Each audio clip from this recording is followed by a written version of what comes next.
ফুটন্ত গরম দুধে পাউরুটি দিয়ে দিন, আর তৈরি হবে কোরবানির জন্য স্পেশাল একটি ডেজার্ট।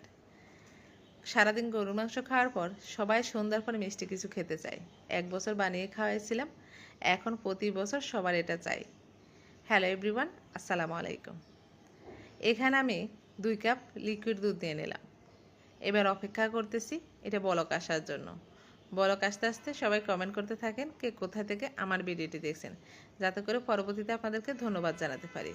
এখন এর মধ্যে আমি 3 পিস পাউরুটি দিয়ে দিলাম। 2 কাপ দুধের জন্য 3 পিস পাউরুটি এনাফ, এর বেশি দরকার নাই। দেখেন এখন পুরোপুরি বলক চলে এসেছে।